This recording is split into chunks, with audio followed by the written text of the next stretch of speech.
ciência dos esportes. A ciência esportiva faz parte da revolução que mudou o futebol moderno.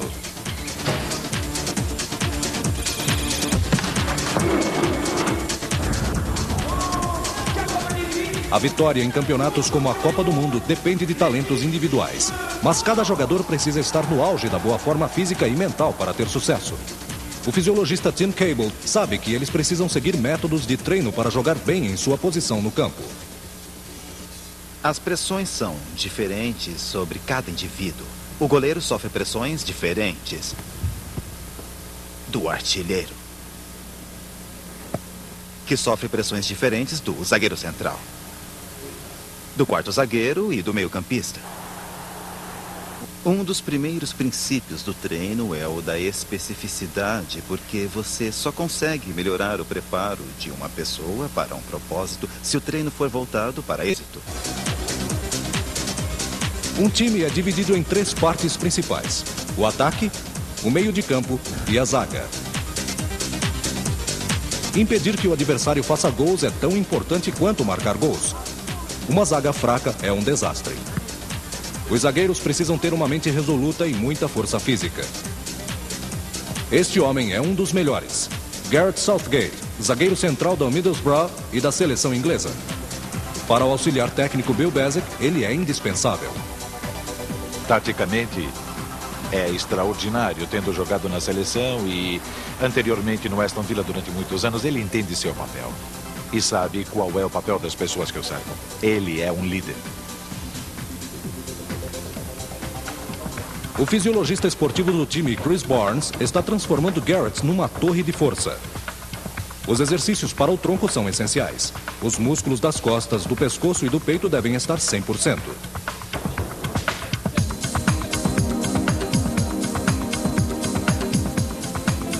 Em uma partida, Gareth precisa bloquear os ataques, ter força para desviar os chutes de alta velocidade e pular bem alto para ser o primeiro a cabecear. Eu treinei neste ano somente para ficar mais forte, ter mais potência e mais velocidade. A maior vantagem de ter o Chris aqui no Departamento Esportivo de Ciências é que ele pode trabalhar com você individualmente ou em dupla à tarde e treinar com um programa específico. Para ser um grande zagueiro, não basta estar com o corpo em forma. A concentração é essencial e estar focado é tudo. O zagueiro, na frente do seu próprio gol, não pode cometer erros. Para isso é preciso ter uma concentração extrema, autoconfiança, ser capaz de ficar focado durante 90 minutos e ser capaz de tomar decisões sob pressão e permanecer equilibrado. Nós achamos que Gareth é perfeito nisso. E o seu equilíbrio se espalha para os jogadores ao redor. Eles se sentem bem jogando com Gareth. Gareth está melhorando sua capacidade de previsão. O treino o ajuda a se tornar um jogador capaz de analisar o jogo sem medo. É importante manter a concentração mesmo quando o jogo está desfavorável ou as decisões estão desfavoráveis. Você precisa permanecer no comando. Quando vim para este clube e comecei a trabalhar com esta equipe técnica, consegui analisar as situações muito mais logicamente, em vez de emocionalmente. Para mim, o futebol é quase um jogo mental com o jogador que está com a bola. Aonde ele vai jogar a bola? Pode ser 2 contra 1 na zaga, ganhando tempo. Na verdade, segurando os jogadores por bastante tempo para que os companheiros possam chegar e induzir um jogador a dar um passe para onde você quer que ele dê o passe e não onde o jogador do time dele quer.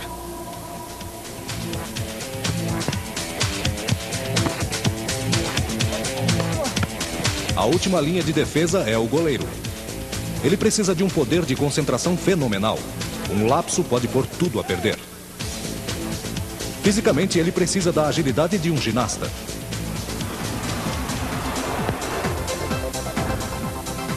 Eu acho que o goleiro tem que ser grande, alto, ter braços e pernas compridas, ser ágil e ter um corpo bem proporcional, meio magro. Paul Barron é o preparador de goleiros do Middlesbrough. Ele transforma os dados das partidas em um regime de treino que deixa os goleiros como Mark Schwarzer sempre alertas para fazer grandes defesas. A maioria do trabalho que fazemos, na verdade, é o tipo de coisa que pode acontecer em uma tarde de sábado. Nós analisamos de onde os chutes podem vir, como a bola vai chegar, um toque, 2 toques. Nós aprendemos desde pequenos que para ser goleiro é preciso analisar os ângulos, seu posicionamento e também, obviamente, tentar estreitar o ângulo, fechar ao máximo o gol para o nosso adversário. Quando o chute vem de lado, não é preciso ir em direção à bola, porque o gol está pequeno mesmo. Então, você fica longe da bola para ter mais tempo de reação. Quando a bola estiver na frente do gol, você precisa se aproximar, senão o gol fica muito grande. Mas o problema no futebol é que se você se aproximar demais e o jogador não chutar em cima de você, não há como defender. Quanto antes pegar a bola, melhor é a defesa. Se você conseguir chegar à bola antes do adversário ou ao mesmo tempo, é melhor. Mas se não der, você precisa decidir se vai ficar longe e tentar fazer a defesa. Ou correr em direção à bola e tentar bloquear. Os goleiros precisam ter um físico super em forma. O gol tem 2,5 metros de altura e quase 8 metros de largura. Os chutes são rápidos como um raio e surgem do nada. Eles precisam estar sempre na posição certa. Mark Schwarzer trabalhou sua biomecânica para se preparar. Jogar o peso para frente, e isso ajuda a fazer a defesa. Quando um goleiro erra, ele pode perder a confiança. O goleiro da seleção inglesa David James usou a psicologia esportiva para superar a perda de confiança. Eu tive uma experiência no Liverpool quando as coisas não estavam indo muito bem e eu estava muito frustrado e queria resolver isso sozinho. Eu não diria que era por orgulho, mas estava de 1 ou 2 horas e a conversa em si ajudava tanto que daquele dia em diante eu passei a levar isso a sério. Precisamos jogar como equipe, mas os indivíduos precisam estar bem para poderem jogar como equipe. Disse Tiger Woods, como jogador de golfe individual, tem um psicólogo e é o melhor do mundo. Porque eu, como goleiro, ou lateral direito, esquerdo, meia, não podemos ter um psicólogo para melhorar.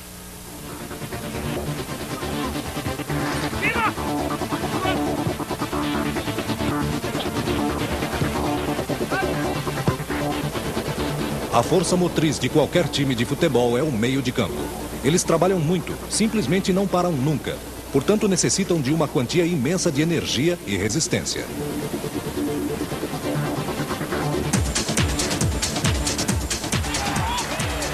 Um dos melhores meios do mundo está no Manchester United, com o talentoso trio Paul Scholes, David Beckham e Ryan Giggs.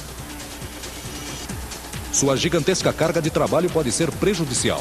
Eles correm o risco de ter fadiga, mas a ciência esportiva pode ajudar. Os clubes estão recorrendo aos fisiologistas para vencer a guerra contra a fadiga. Nós sabemos, com a análise das partidas, que a maioria dos gols são marcados nos últimos 10 minutos de jogo. Isso pode estar relacionado à fadiga, aos erros cometidos e ao fato dos jogadores não conseguirem manter o ritmo. E assim, o artilheiro pode chegar e marcar um gol. O futebol é um exemplo clássico do que chamamos de esporte intermitente. É um esporte constituído de trechos longos de corrida e trechos muito curtos de corrida, de 2 ou 3 metros de alta intensidade, com todos os tipos de atividades relacionadas às corridas de velocidades variadas. E o que nós tentamos fazer é traduzir isso para uma esteira programada em que, aleatoriamente, a velocidade varia entre rápida, lenta, média, irregular e parada. Por isso temos certeza de que temos uma simulação bastante fiel de uma partida de futebol de 90 minutos na esteira. E isso nos permite medir as variações fisiológicas que talvez não pudéssemos medir em campo. Então, por exemplo, para a queima de oxigênio, temos um tipo de máscara bucal.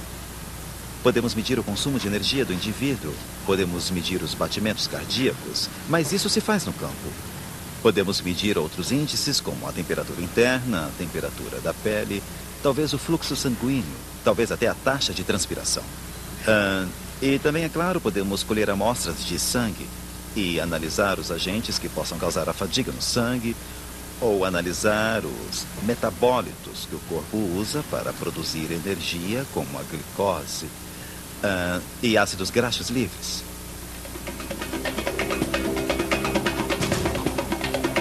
O resultado de exames como esse ajudam os clubes a evitar que seus meio-campistas sofram de fadiga.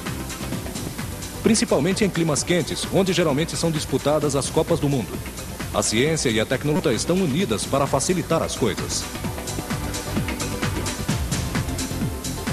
O cérebro é muito sensível à temperatura do corpo. E se o corpo atingir um nível crítico de calor, ocorre praticamente uma pane central, que inibe a capacidade motora do organismo.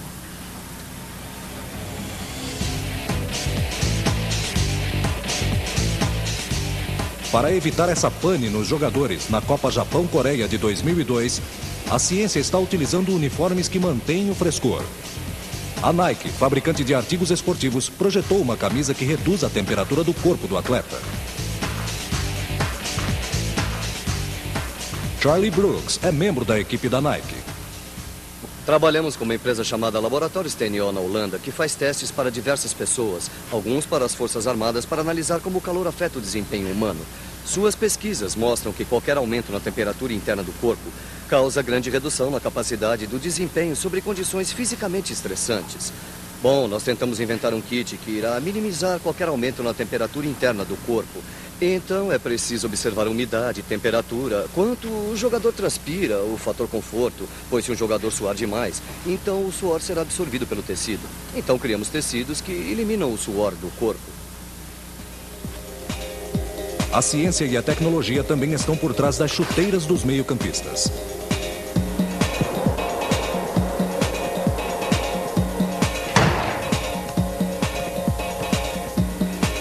O Dr. Mark Lake, biomecânico da Universidade John Moores, trabalha com os fabricantes de chuteiras. Ele filma os jogadores chutando bolas e transfere esses dados para um computador.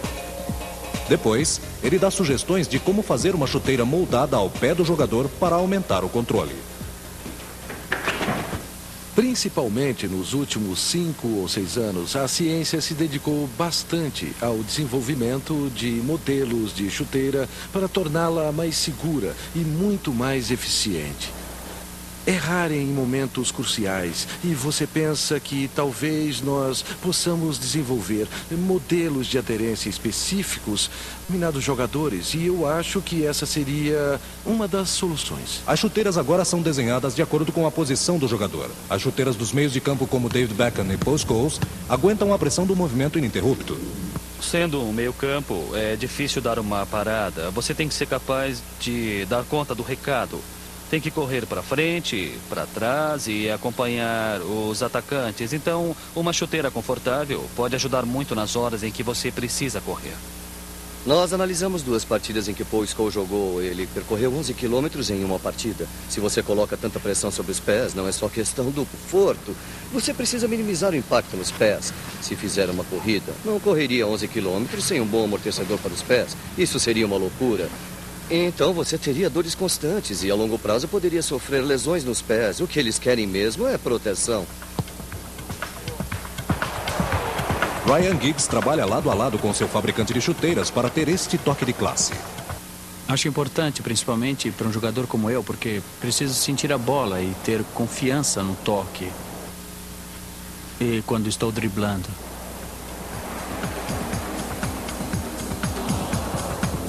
A ciência também revolucionou a bola para a Copa de 2002. Um dos cientistas responsáveis é Gunter Paul.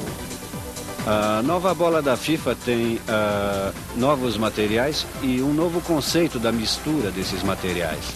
Ou seja, ela é bem melhor do que as bolas anteriores sem perder a velocidade. É exatamente isso que os jogadores querem. Antes, as bolas murchavam e ficavam mais pesadas com chuva. Isso tudo mudou. Agora, a bola continua igual nos 90 minutos. Boa notícia para os astros do meio de campo, como Dave Beckham. Evidentemente, você precisa de uma bola que esteja boa quando você chuta, para ela não desviar. A força que você consegue com ela e a precisão são realmente excepcionais. Boa notícia para Beckham, mas má notícia para os goleiros como Mark Schwarzer. Até a bola da Premier League ficou mais rápida. A bola está mais rápida, desvia rapidamente e, por outro lado, ela é mais leve. Isso é bom para o jogador. Mas, por outro lado, ela é muito pesada. Isso é muito ruim para o goleiro. Ele Nós, como goleiros, sabemos que ela mudou, mas a gente acaba aprendendo a se adaptar. Uma bola rápida dá a estes predadores uma grande vantagem. No quarto bloco, vamos ver a ciência do artilheiro. Ciência dos esportes.